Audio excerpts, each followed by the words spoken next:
Every day, something dramatic happens in the Caribbean that affects our lives. We'll give you the details. We'll give you the facts on Caribbean Perspective with Eddie Frederick.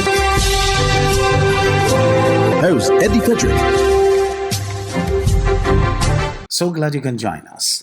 Trinidad and Tobago welcomes high-level U.S. energy official for talks.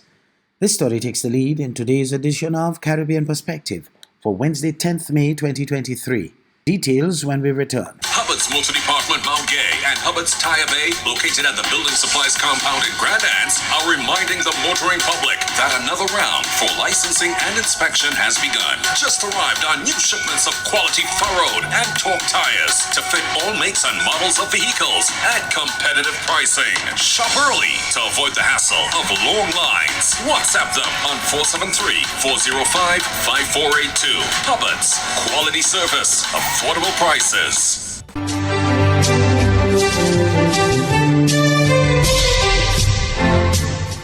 Welcome back. Minister of Energy and Energy Industries Stuart Young held talks on Monday with United States Assistant Secretary of State for Energy Resources Jeffrey R. Pryatt as he began his visit to Trinidad and Tobago. More in this TTT news item. Minister of Energy and Energy Industries Stuart Young held talks on Monday with United States Assistant Secretary of State for Energy Resources Jeffrey R. Pryatt as he began his visit to Trinidad and Tobago. Minister Young says the talks surrounded energy transition and what Trinidad and Tobago's plans are for same, including green hydrogen, carbon capture sequestration and utilization, and some of the advantages that we have in Trinidad and Tobago to keep us competitive in the provision of regional and global energy security. He says discussions were also held on the developments taking place with securing TNT's future gas supplies and the positive effects of same, as well as possible initiatives for regional energy security for CARICOM. U.S. Ambassador to Trinidad and Tobago Candice Bond, along with other U.S. staff, also attended the meeting, which was held at the Ministry of Energy and Energy Industries. Attorney General of Trinidad and Tobago, meantime, Reginald Amor, says he's aware of calls to review the process of appointing the status of senior counsel and assures that this is under review. It comes as 17 attorneys at law were conferred the status of senior counsel or SILC on Monday. TTT's Sunil Lala reports. General Reginald Amor is assuring that there was no political interference into the selection of candidates for the status of senior counsel or SC. He said the current process has been in existence for decades and is aware that there are calls to amend it, but pointed out that the Chief Justice and Law Association are also involved in the process, saying it was fair and transparent. The optics are that it is a process that involves more than just the Prime Minister who makes a recommendation to the President, and the optics serve to ensure a fair, transparent, consultative process. 17 lawyers, including Ms. Joanne Honoré Paul, Jason Mutu, Michael Kwamina, Larry Lala, and Senator Anthony Vieira received their appointments from President Christine Kangaloo during a brief ceremony on Monday. In congratulating all recipients, President Kangaloo said it was more than just being conferred a title. The status of senior counsel carries with it tremendous responsibility because it is by means of the process which I have just described that there is created within the profession from time to time new bodies of women and men who, by virtue of their status, are formally inducted into the ranks of the leaders in the profession. And President Kangaloo's husband, Kerwin Garcia, who also received the status of senior counsel, noted that there was no conflict of interest in being conferred the title. As plain as I can be, it would have made no difference to me whether it was Her Excellency who is in the office of president or any other person who is in the office of president. The process would have continued, and I hope and pray that the process would have thrown up the same selected candidates as was selected today. Another candidate, Mrs. Lynette Severan-Sweet, who is also the head of the Law Association of Trinidad and Tobago, was absent for the function, but would receive her award at a later date. Sonolala, TTT News. David Rudder celebrated with his fans and choice colleagues his 70th birthday with a 7.0 concert.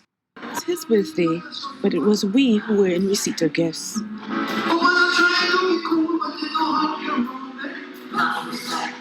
Rudder 7.0 is supposed to be his last concert of this kind, and with good reason.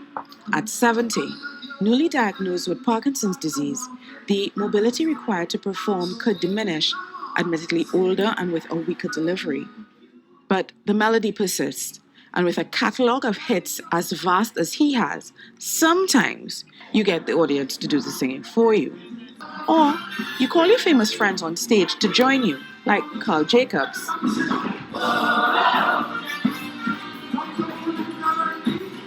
Marshall Montano, and Cass Defantala. Everyone is fun. If you're not one to shiny ball, live your life like you're playing God. Brother is one of my very first impactful cultural explosions in my creative world. He is someone who pushed the envelope in such a tasteful and classy and beautiful way, and I always vowed that I would follow in his footsteps to do the same in my own way. The celebrities in the crowd who just came to witness greatness were many. Brother is part of who I am right now. We would never be doing the music that we did as Chicken if it wasn't for Brother. But a night like this is about the fans, and they lapped up every performance. He is great. He is my favorite performer. I go all local, all the time. Brother is first and foremost, and everybody else after. Alright? This show is great. Never to be repeated. I'm glad I came. The final song of the night was High Mass. Last evening's version seemed 10 minutes long. And even after the official end of the show, what remained of the audience ended up on stage to pay their respects to a Calypso King, who surely knows by now how much he is loved. Soini Gray, CNC3 News.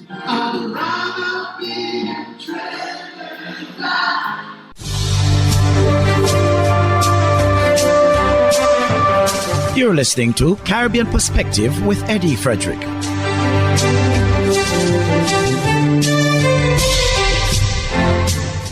UWI Open Campus, the storied institution of higher learning's Diamond Jubilee 75th anniversary, all year long in grand style. On Friday, May 5th, the campus held a symbolic planting of several local flowers and trees as a part of activities for commemoration of the celebrations in St. Lucia. Gina Filippi of HTS News Force has some details. Rooted, Rising and Ready is the theme of the UWI Open Campus's observance of the university's 75th anniversary. Graduates, students, previous heads, and friends joined the St. Lucia campus on Friday in putting the rooted aspect of the theme into action. The region-wide campuses all planted vegetation unique to their locale. We are, of course, doing the symbolism in the form of planting our local St. Lucian flowers and plants. And this activity is taking place across the region, with every island doing a similar activity. The alumni shared their experiences on how UWI modeled their lives. It has given us an opportunity to share with each other and to have persons who have served the UWI and supported the UWI in all of its forms throughout the years, from the extramural years, a School of Continuing Studies, through to the Open Campus, persons who have been steadfast and supported us for all these years, being here, sharing their experiences at this and many of the other campuses that they also attended, and really, taking the time to share and for us to really be grateful for everything that the UWI has contributed to the development of the region. So it's just been a really heartwarming event, especially in this post-COVID era when the activities at the site have been, for a while, have been constrained. And so we look at it as the start of many more functions such as these. Former Governor General Dame Paulette Louise joined her alma mater in the planting exercise. The tree planting, it was based on the word rooted in the in the whole theme for the 75th anniversary. So it was a kind of metaphor, to show that rooted in the Caribbean, so we are planting seeds, and let's hope that the seeds that we have planted today can flourish and blossom, just as the UWI, we hope, will continue to grow, flourish, blossom, bear fruit for the benefits of the Caribbean. 2023 marks 75 years since the official opening of the first UWI campus in Mona, Jamaica. According to the UWI's website, the 75th anniversary is designed and aligned purposely to reflect on its past, confront the present, and articulate plans for its future across all 5 campuses. Gina Filippi, HTS News Force. St. Lucia's National Youth Council continues to express concern over the number of youth being arrested for illegal firearm and ammunition possession and who are involved in gun violence. For the DBS News World, here is Zine Romulus. The St. Lucia National Youth Council, the NYC, is deeply troubled by the youth's involvement in the crime situation in St. Lucia. In the wake of 2 students being arrested and charged for illegal weapons, Second Vice President Zina George says a number of questions need to be answered about how the illegal firearms came into the possession of the juveniles. A pump-action shotgun as well as ammunition were found in the possession of a juvenile at Forestry on Thursday, May 4th, while another was found with a Glock 17 pistol and ammunition when police conducted a search on him while at a concert at the Soufre Mini Stadium on April 30th. Gun violence and continued proliferation of illegal firearms on our streets is concerning. But it's even more concerning now that we are seeing our young students involved, and leaves us to beg the question as to where they are coming from, who are the individuals recruiting our young men, and why. Several predisposing factors for crime and violence among youth have been identified by the NYC, including social exclusion, unemployment, poverty, and marginalization, and at-risk families. The schools, corporate St. Lucia, the government, families, just to name a few. We all must come together to figure out long and short-term solutions on the issues of crime violence in our country. According to the NYC, with an understanding of these issues affecting the nation's youth, then programs can be better developed to cater to them. For the DPS News World, I am Zane Romulus. Jamaica's National Security Ministry trying to find students who stopped attending school. TVJ's Dwayne Anderson has some details. Yet another effort to find students who have stopped attending school, especially since the pandemic. The first major effort was led by the Ministry of Education, but now the National Security Ministry is getting involved. For those who may not be at school, let us know. The Ministry of National Security, while spearheading the effort in the communities we are looking at, and the South Clarendon area is part of it, right across South Clarendon, we'll have social workers interacting with your school students, with the teachers in the school, it's especially your guidance counselor and your principal, not only to resolve some of the challenges you may be faced with, but to work with you to ensure we find the students who need to be brought to school. It is not clear how many students are missing from schools, but Dr. Horace Chang says the future of many of the country's youth could depend on the program, as the students who quit school are often recruited by criminal networks. He says community members must also get serious and play their part in ensuring students attend school. If you see your neighbor's child not attending school, let us somebody through the school system know, whether it is your education officer and in particular your principal or guidance counselor. The National Security Minister was speaking at the Bustamante High School in Southern Clarendon at the launch of the crime prevention program titled Live Good. The Live Good messaging is very simple. We expect our citizens to live with each other without violence. To live with each other, and as the good book says, the Bible says, your brother's keeper, and in this case, your brother and sister's keeper. What really, without going to this, say to work with the students, I see the schools literally as a gateway to the community. The challenges you face the community, we'll see them coming through the school. And we are here to work with the teachers and the students to help to restore the kind of live good relationship we want in the community. The program will, among other things, use music, sports, and other cultural elements to get students engaged.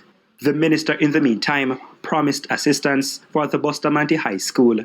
I understand you need some expansion, Mr. Evans, and we'll work with you because part of our visit here is to look at the challenges you have at the school and to what extent we can work with you to overcome them and ensure the students in the South Clarendon and Southeast Clarendon from the surrounding area will receive the opportunities that they require. Dwayne Anderson, TVJ News. Hubbard's is once again innovating the way you shop with its new online store, providing 24-hour shopping convenience. You can shop now for appliances, hardware, houseware, building material, and more. Free delivery island-wide. Start shopping now at hubbardshardware.gd. Safe, convenient, reliable.